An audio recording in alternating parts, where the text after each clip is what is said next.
Nitatafuta hao ma customers alafu tupate pesa ya kununua pombe. Oh. That was the inspiration. Definitely. Find it fancy smoking cigarette. Used to smoke downhill switch. It's amazing that you don't look like some of these things you're telling us today.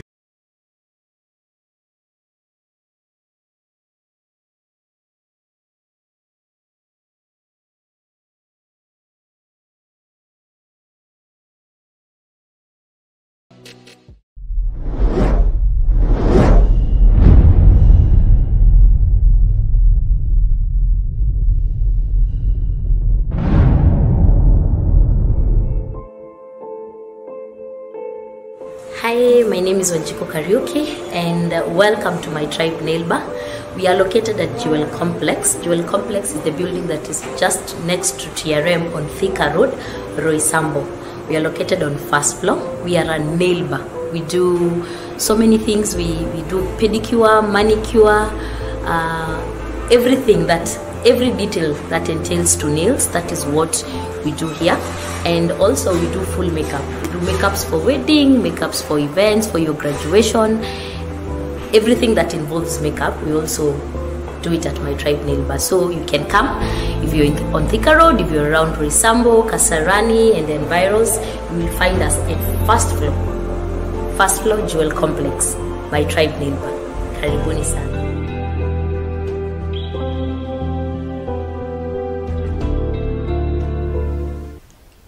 Life has ups and downs. There are heroes and heroines that go through the storms of life and emerge victorious. Today, we bring you an amazing guest that will share her inspirational story that you may get insight into life. Welcome to Generation Turning Point. I am your host, Peter Kemani. Our guest today is Wanjiku Kariuki. Welcome. Madam Wanjiku Kariuki, we are so glad to have you in the Graffix Factory. Welcome and please introduce yourself that we may begin. Thank you, Peter, for having me here on your show. My name is Wanjiku Kariuki. I am a born-again Christian. I am a mom of one beautiful little girl who is 8 years old. I am so many other things. I am a sanguine. I am an entrepreneur. And I tend to call myself, I always say that I don't call myself a motivational speaker because I am not out here to motivate anyone. I am here, I call myself a transformational speaker because anything that comes out of my mouth, I want it to transform people, not just motivate, because you get motivated right now, the next minute you're back to your reality. Yeah. So I am like, I will always be a transformational speaker. And I have a life journey that has been beautiful, hot and sweet. Yeah. But I am here. And I am glad to be here. We are glad to have you. Yes. Please take us through your journey of life. Okay. I was born... I'm not very old, I'm very young. I was born in 1990. My parents used to live, I think, in Satellite or something like that. I remember Satellite. So I was born, and I'm a second born in a family of, let me say 6. You will know the letter there, 6. But I'm the second born. I'm the first born girl, but I'm the second born. So I have grown up in maybe a little part of my life, maybe when I was very young in Satellite. And then we moved to Ngong. So my entire life I have grown up in Ngong as far as I can remember, from kindergarten to primary school. We have grown up in Ngong, an estate, a government estate. My dad used to work, my dad is a civil servant. So there is a place at Ngong where it's called Farmhouse. So it's Nairobi, in Ngong Farmhouse. I have grown there. Yes, and life has been... I've had life changes in different ways. Yes, so I remember my childhood was really interesting because my mom used to be a lover of life. She used to be a lover of life and lover of good things. And our life was quite interesting. As kids, we used to go to Uhuru Park. Hizo kitambo, na hizo ni 1995. We used to go to Uhuru Park. We used to go watch horses zikienda huko race course zikikimbia. Like I remember we have so many photos when we were young, and our life was a bit interesting. Yes, growing up, and by then we were 3 siblings. So I went to high school. I went to boarding school when I was in class 4. That's when I started my boarding life, which I never liked to date. I don't think my daughter will go to boarding school. And so was your childhood okay and enjoyable until maybe class 4? You had amazing experiences and things were together until class 4? No. I will go back. My childhood was really amazing as far as I remember until 1998. Okay. 1998 is when I lost my mom. My mom passed on. It was Nikitu ilikuwa ghafla.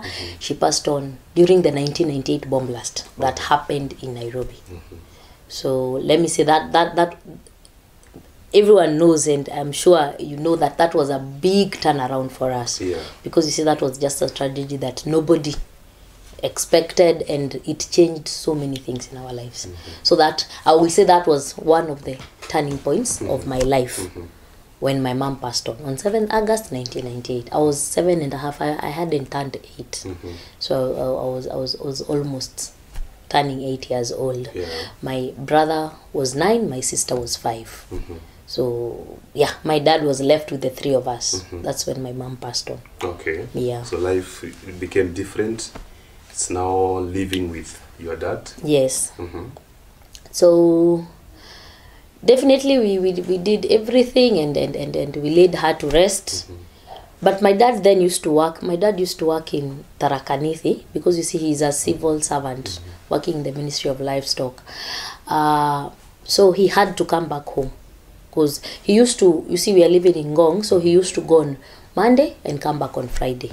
But now he had to relocate here, because you see now our main parent, who used to stay with us at home, is not around anymore. Did dad resign, or did he maybe seek transfer, or what exactly happened? No, he didn't resign. I don't think he would have resigned, knowing that he will be the main provider, the main parent. Yeah.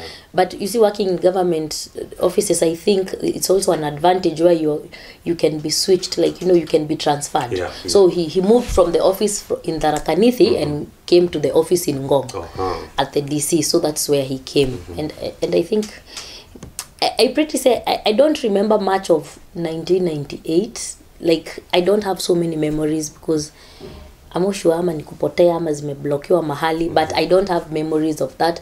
I just have very, very slow memories of 1998 and 1999. Okay. Yes, because around 1999 December is when my dad seemed like he would remarry. Okay. So that was the time I think we saw someone else in my dad's life. But before we even saw her, she now you see, I right now that I am an adult, I will understand that my dad will want to remarry again. Yeah. And so he had to do it, and before he decided to do it, he took us to a place in Kiserian and asked us and told us. We went, we had nyama choma and ate and had sodas and what, and then he told us, like, I want to nataka kuwaletea mama mwingine. Those were his exact words. And then he asked us, are you okay with this? Did he come with the lady, or he just informed you first? No, he came with the lady. Okay. And then you see, we were eating and everything, and so, but I remember, if I'm not wrong, I think my mom then, that day she left. And then my dad told us, ninataka kuwaletea mama mwingine na ndio huyu mwenye mmemwona. I keep saying it's funny, it's interesting. I think sometimes events was na happen in very different ways, because my stepmom looks like my mother. Oh.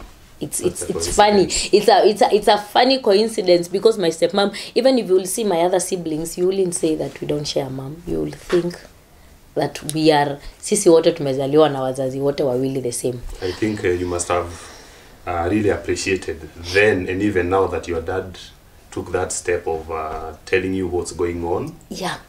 Because there are parents who just remarry, and you wake up one morning or one evening and find another woman, and your dad is telling you, here is your mom.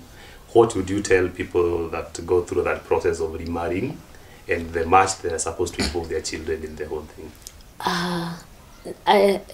You know, at times when you're told that God is always preparing you for something, because right now, back then maybe it never made sense, but right now that I am an adult, and the fact that right now I used to be married and then I am no longer married, I am also a single mom.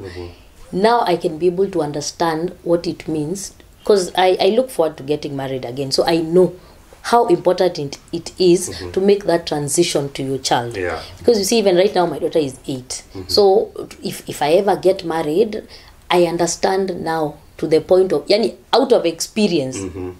Life had to teach me that when you have to bring someone else into your children's life, you don't, you're not seeking permission from them, but you are informing them. Because it's a change, so you have to make that change, and you cannot wake up in the morning and just bring someone because you call like ni mtoto. Even if it's a 2-year-old, you have to gradually introduce them to your partner. Gradually, pole too.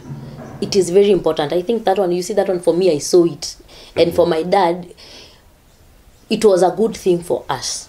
And your reception as siblings was just okay? You are excited about having another mom? Yes, definitely. And you look forward to a different kind of life? Yes, we are very, very, very, very young, and you're like, okay. I remember my dad the other day told me that he asked all of us, and then among everyone else, mimi nilimwambia, fanya kenye unataka. I remember, I think it was like a month ago, that's when he told me that. I was like, okay. But everyone else was like, ni sawa. Yeah. Wow. So life with a different mom and a new experience began. Please share the experience. How was life now after that? As I think I had said before, we went to boarding school. First, after we went to boarding school, okay, that because she came when I was in class 3. So that was in 2000. My mom now joined us in 2000, and that was 2000, 2001, 2002. Went to boarding school in 2001. Just stayed 1 year. So I cannot remember much about that year, but the boarding school transition, it was, I was tiny. Sometimes I imagine how, I even look at my daughter, her age, and she has a very small body structure, and then I remember as we went to boarding school at that age. So we started going to boarding school, me and my bro. So he was in class 5, I was in class 4, and then my sister joined us after 1 year. Boarding school was not really good. It wasn't. My dad, he was doing that because he knew he's doing the best for us. But me, I always feel like at times boarding school makes your children not be closer to you. But I will understand my dad right now, because I know there is nothing much he would have done about it. It was just a way for him to protect us from so many other things. Because right now he tells us about that. But even as we grew up and went to boarding school, you see now boarding school, so 90% of the time uko shule. You're spending time 3 months in school, 1 month at home. So there wasn't much of clashing between me and my mother, or between us siblings. And then obviously we started having new members of the family. My stepmom had a son, who was now her firstborn, but from a previous relationship. So you see, my stepmom came with my brother, and then now they had 2 other kids with my dad. Those are my sisters, like Pauline and Oz. So they had 2 of them. So you see, now we are a big family. We are a very big family. We never had so many like wrangles, because you're like, as we grow, one of the things that I have learned is mtoto akigrow, you know, having your mom there and not having your mom there, there are so many things that zinabadilika. Vitu mingi sana huwa zinabadilika. Definitely, it's a new experience. Yes, it's a new experience. And I will say that growing up, right now, I will tell people, you choose really what you watch. Because right now, even to grow up, then as tulikuwa na TV na tulikuwa tuna get to access kuona tapes, hizi za Nigerian movies where stepmothers are just evil. So you see, you already have a perception. I already, for me, that I always speak for me. I already have a perception that when you have a stepmother, there is no stepmother, because the first impression I had of a stepmother is she's just evil, you know. So that was what was in your background, and that was your expectation. You never expected anything good to come from your stepmom. Yes, I was just a time bomb. Okay. I was just awaiting ile siku yenye atakani kama atafanya madharau ama akai kama atatu discriminate. Okay. So you see, that is something that was in my head. Yeah. And you see, unaambiangwa hakuna mtu walipuki kama hakuna bomb. There is always, if you have something that if you are expecting something, whether it is wrong or good, it will surely happen. So for me, and it did not take long. I say it did not take long, because kwetu, you see, I am the audible person. I'm the person who talks. Ule mwenye mimi najiteteanga kwetu. So I was in class 5. I think it happened in class 5. You see, that was how long? Like, I think 3 years later. And my mom just told me to make the beds. And the bomb that was awaiting ikalipuka. I started nikaanza, usually I think in Kikuyu they say it kunuguna, ile unaongea na ndani. Kwa nini mimi ninaambiwa nifanye, kwani mwingine hawezi fanya?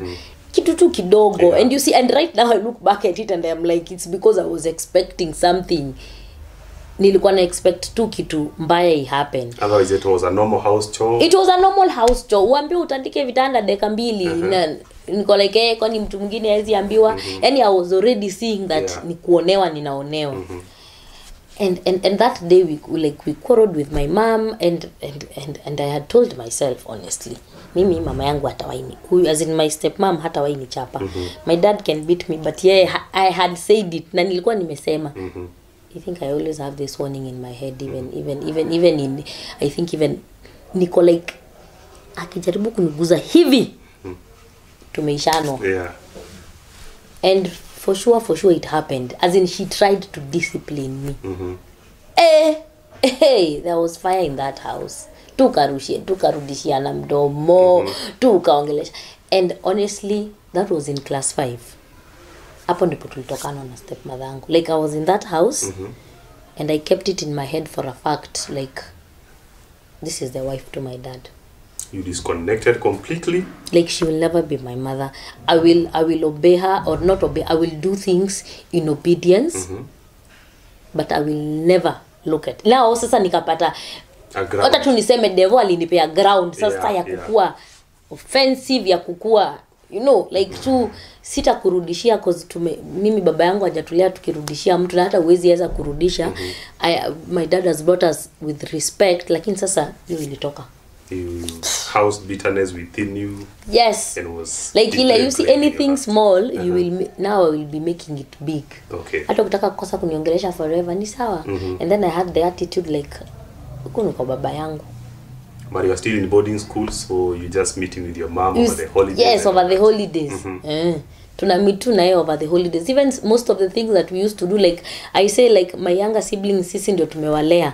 Like hao ndio walinifunza kutengeneza chakula ya mtoto. Ni lakini sasa hii juu uko na hiyo mentality, ukiambiwa ufanye vitu kama hizo, unaona ni kama unateswa. Yeah. And it's just a responsibility that honestly has helped me where I am right now.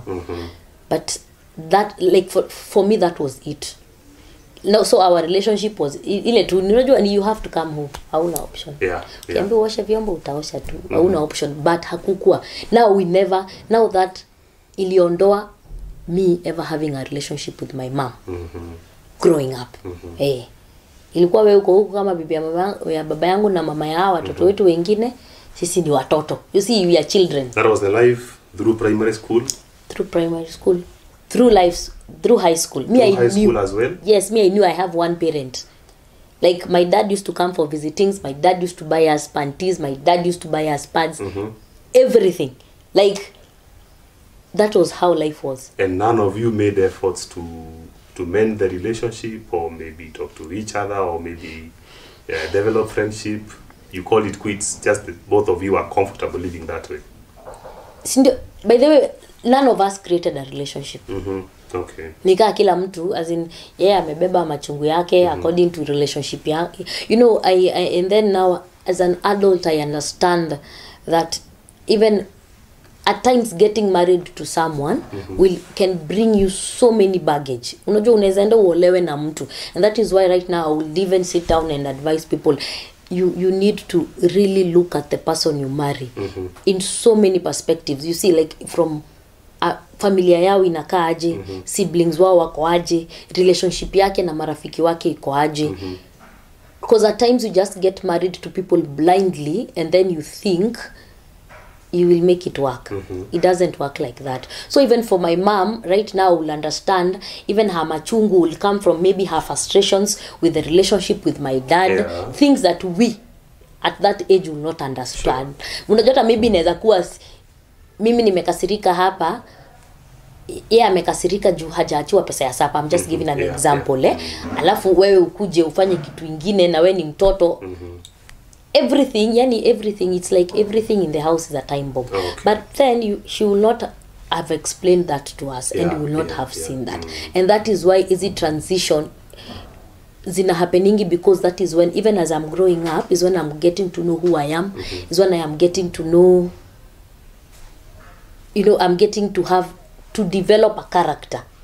So and if you don't know things, and even that person is not willing to sit down, talk to you. And even one of the things that I will say right now, because even right now I am a Christian, Christian therapy is important.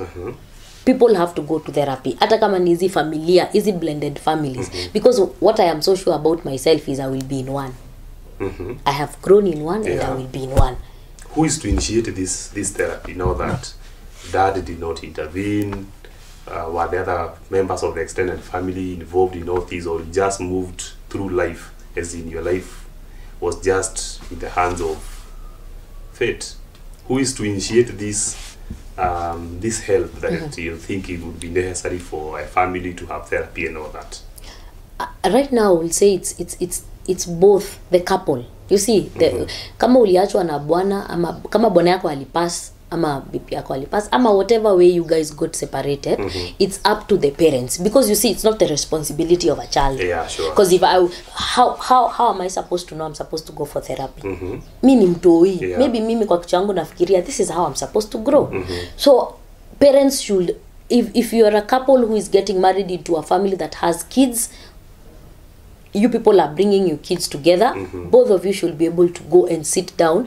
And even when we're having these transitions, because each transition ya ku grow up in blended family ni tricky. It's a very tricky and a sensitive situation where people will have these feelings, and even when you become an adolescent unaanza kufeel vitu zingine zenye you're getting mad for no apparent reason. Both parents should initiate that therapy. Yes. Back to your life now. So I went to high school. High school wasn't that. First, let me say, you see, my mom used to work at Ufundi Circle, and my dad is a civil servant. So we had a really good life, and I mean a good life. Yeah. And then now we went now back to basic. My dad was the sole provider, and now we are a family of 8. Those are 6 children, because you see now we had 3 other kids. So those are 6 children and 2 parents, and the father is the provider. So life changed for us. Me usho wase that life has taught me, like my mom passing on ilitufunza that you can be able to survive through things. You see, from having chocolates to just having like 1 pair of trousers. Yeah. Because you see, my dad now ile kitu anajua ni basic, ni clothing haikuwa basic by the way.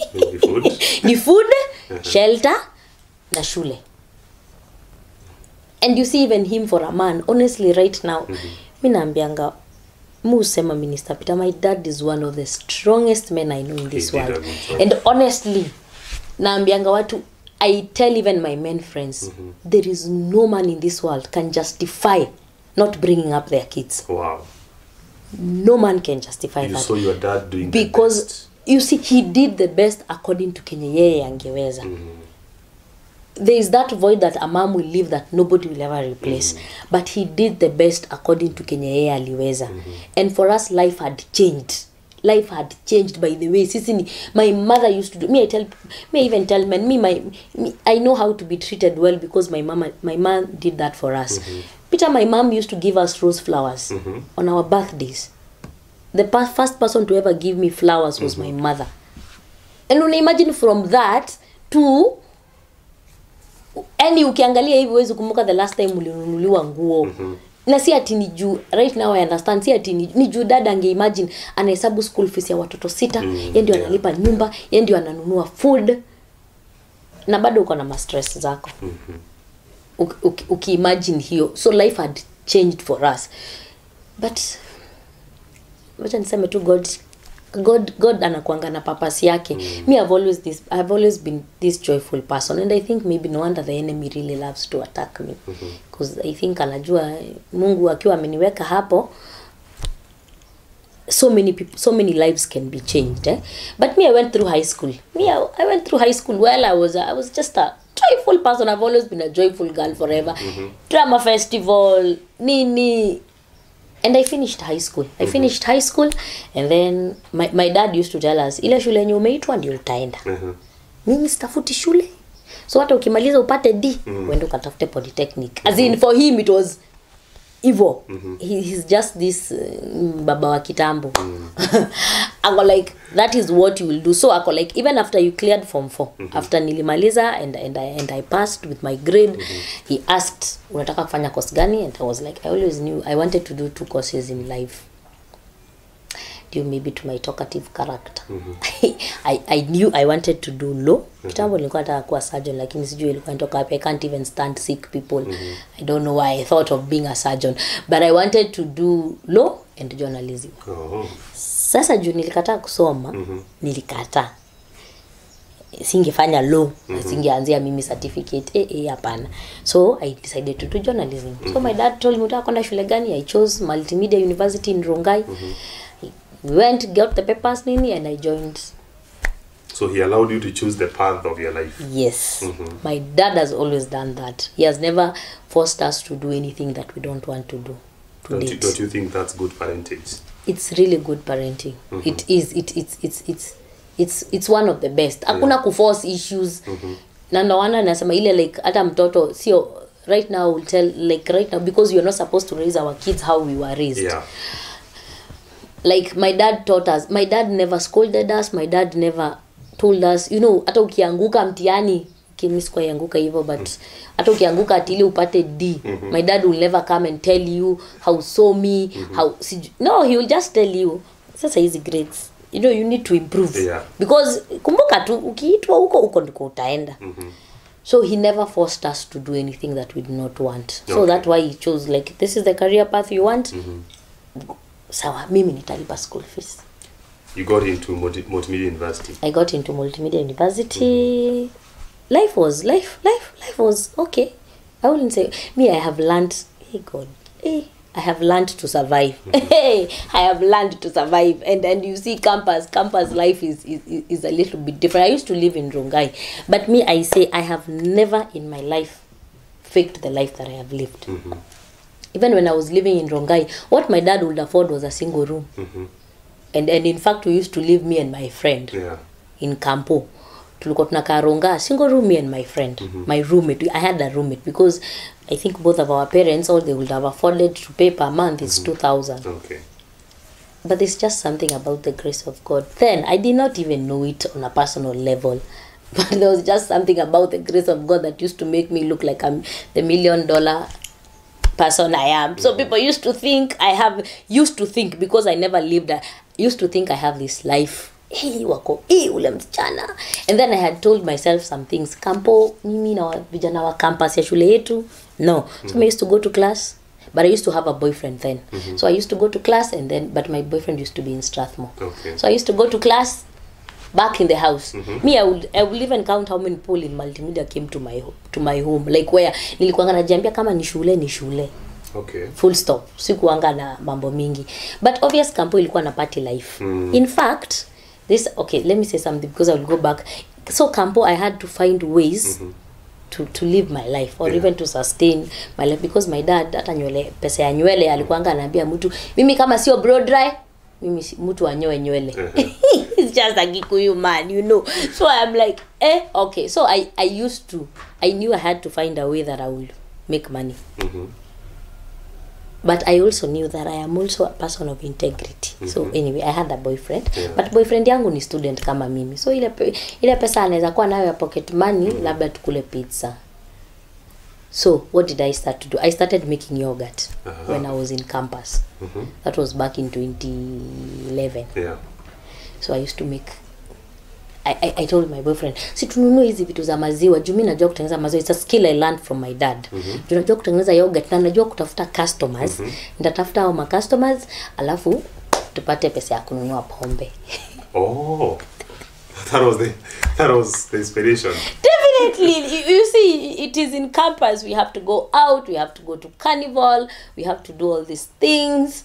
Where is pombe coming from now all of a sudden? Okay, I have been raised. Mimi nimereiziwa tu nikiona pombe juu ya meza. Okay. So it was not something new in my life. And then you remember me I wasn't born in church. I wasn't born in a Christian home. No, I was born in a Christian home, but a Christian home that is Catholic.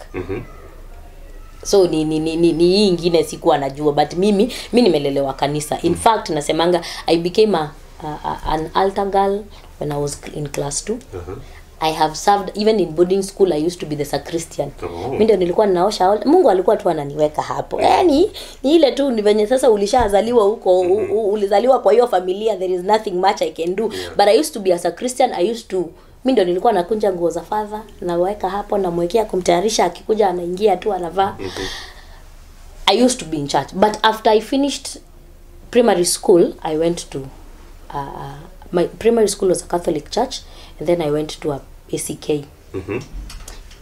Sasa tuseme hapo hiyo nitawapea salvation hapo, but sasa that is how. But so you see, alcohol was not something new in our family. In fact, it wasn't kwetu home yetu ilikuwa ya mabash. Okay. Hiyo ndio ilikuwa kwetu, kulikuanga mabash. To date I remember my mom used to take reds. Yes, so even the first sip of something I took in our home. Okay. But the other thing was, hii pombe ni ile unakunywa ya juu ya the social norm. For me, I have never struggled with any drug addiction. And honestly, for me, it came out of fear. Hata hiyo kukunywa ni ile, sijawahi kunywa nikakuwa ati mimi hata sijawahi kunywa nikaanguka. Ni ile tu, unajua tunaendanga tu bar mkiwa wengi. And my love for music used to make me want to go to clubs because I love dancing, I love listening to loud music. That was one of my main reasons. But I had a fear because after my mom passed on, my dad used to drink so much. Sana babangu alikuwa anakunywa sana. And I honestly hated it. Unaona ndio nasema bado tu God anakupull in. I never turned out to be an alcoholic because my dad was alcoholic. Kitu yote kimkasirisha turn ni pombe. Na unajua tu ukikunywa pombe things don't look really good. What would you advise parents about the kind of environment they create at home and maybe its impact to their children later? Because it's like when you went to campus, you identified yourself with a life that was not new. You had seen something at home, maybe even the home environment. There are some bottles on the table and in the fridge and something. Don't you see the connection between this upbringing, the home environment, and what children turn out to be? What would you now advise parents concerning that? The impact of that kind of an environment to their children? It makes you see, if I will tell parents out here, you see, it is important. Children will never learn from other people. They always learn from us. And you see, for me, if maybe I never had that fear, maybe ningekuwa addict. Kama singetaka kukua mtu kama baba yangu. You see, like ile niko hii kama hii ndio kukunywa pombe mistaki. But you see why? I knew it is bad when it becomes that level. So yours was a bit controlled. But yangu mimi naweza kunywa tu kidogo, naweza futa sigara. Because my dad, it's interesting. You know, and you see all of these things, it's things that my dad does. And nambiango, when you stay for a very long time with someone, kuna kitu inaoza. For example, it's either wewe utaanza kuoza ama utapata hiyo stench. Yeah. So maybe mimi nilipata hiyo stench ilikuwa all around me. So I used to find it fancy smoking cigarette. I used to smoke downhill switch.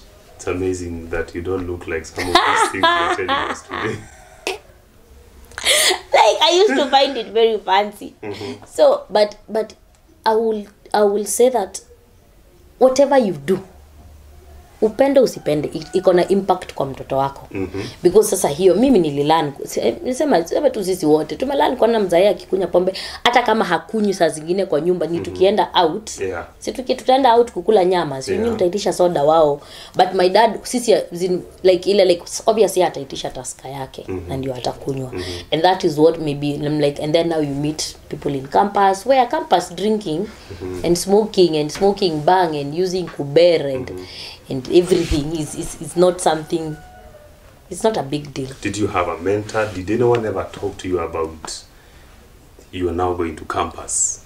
This is the life that you will find in campus. Was anyone out there to mentor you, to talk to you, to find out how you're doing? And did you have personal friends that would really follow you up and know how life is and all this? Did you ever find anyone to give you direction? No, that's the other thing. Like even I say that to date I don't understand if it's my dad who put a wall in our family, because even my aunts, nobody ever spoke to us. Come to think of it, nobody ever spoke to us. Hakuna mtu aliyetaka kujua sasa tumetranscend, tume move from children to adolescents. Hakuna mtu mwenye alitoa iongelesha. Okay.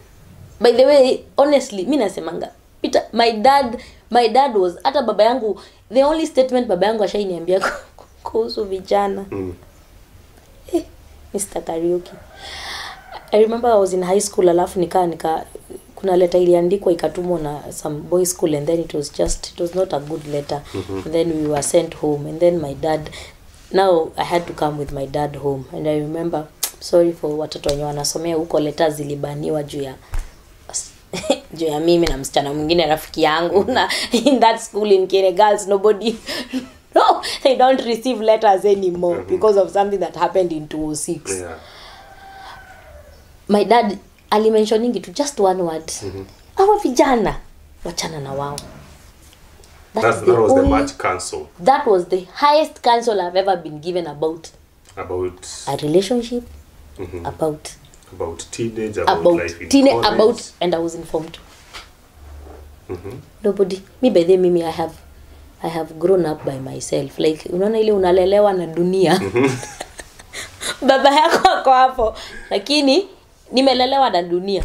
Now in this generation turning point, Wanjiku, what would you tell a parent that has children growing up, going through stages of life, going through changes, going to different institutions, going to new states and new levels of life? How would you advise that we take our children through, and not really children, these young adults? Because there was a gap that nobody is telling you anything. You received counsel in 3 words whose meaning was not even expounded. Yes. How would you do it as a parent now with this beautiful girl who is transiting to college, into life and all that? I will tell parents, one of the things that I have done, I am grateful to God that I just had to have one kid. Because I have been there for her. My need of having a kid was because of not having a mom. So I have been there for her, and I have learned that 1 year is a different stage. 2 years is a different. Right now she turned 8. It's different. So for every parent, I will want to tell parents that nobody knows how to do parenting. Yeah. And I have always said this, and sometimes some people get offended. Having 5 children does not make you a mother. Does not make you a good mother. Wewe unaweza kuwa tu unazaa, watu wanakunywa turungi. Haimaanishi wako healthy. Every child is different. And even as you sit down, and in this busy world where we are looking for everything, we need to be friends to our children. Not just parents. You are, mtoto wako anafaa kuwa wewe ni rafiki yake na wewe ni mzazi wake. Yeah. and it is a process. And our African parents, I will say African, sababu wazungu wameembrace kuketi na watoto chini wanawasikiza. Kuketi na mtoto una understand, sio lazima kila time. And one of the things that we have been taught even where I attend church is the best way of teaching children something is love. Yeah. It's not telling them wewe hufanya, mwambie wewe fanya. Yeah. Sio wewe hufanyi. And then you lend a listening ear to these children, because right now sahi penye tuko mpaka saa zingine naambianga Mungu, hey, okay, honestly Peter, I'm like, uko sure nataka kuleta mtoto mwingine kwa hii dunia? I'm like, I know it is not my place to worry about, but it is very worrying what is happening right now, even with our kids. Yeah. So parents need to sit down, speak to their kids, be friends with their kids, make time. Kama we ni single mother na uko na kijana, tafadhali tafuta mwanaume mwenye atakaa na huo kijana, na ni mwanaume rafiki. Okay, it's not, you know, it's not every, and also mwanaume rafiki. And I will say right now, because I am a Christian, I know God ni mwanaume. I will tell you those advices zinaambiwa in terms of even the godly counsel, but also about life. Don't make it churchy. Don't be a churchy person. You need to tell this person this and this and this is what happened, to prepare them to be in the outer world. Yeah. Because tunaambiangwa the reason you have to arrive at a point where you have a relationship with God yourself, it's because your parents maombi haziwezi kucover for long. And kwa hii nyumba tuseme mara mob we live up to 18 years. Mtu akiingia kampo umeachana na mtoto wako. So your time, we need to be able to have time with our kids. We need to be able to sit down and listen to them. Not blah huku unapeana rules ni kama ni in committee. Because that is what so many African parents wako like, huku ni kwako. In fact huku sio kwako. If you know you are a born again Christian, nothing belongs to you. You are a steward. God can wake up in the morning and take the entire house. Yeah. So we need to sit down, speak to our children, love them, correct them with love.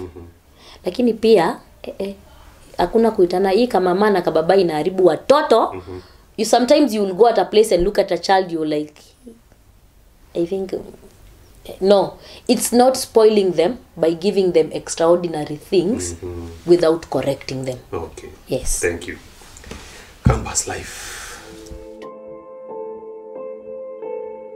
Hi, my name is Wanjiku Kariuki, and welcome to my tribe nail bar. We are located at Jewel Complex. Jewel Complex is the building that is just next to TRM on Thika Road, Roysambo. We are located on first floor. We are a nail bar. We do so many things. We do pedicure, manicure, every detail that entails to nails. That is what we do here. And also we do full makeup. We do makeups for wedding, makeups for events, for your graduation. Everything that involves makeup, we also do it at my tribe nail bar. So you can come if you're on Thika Road, if you're around Roysambo, Kasarani and the environs. You will find us at first floor Jewel Complex, my tribe nail bar. Karibuni sana.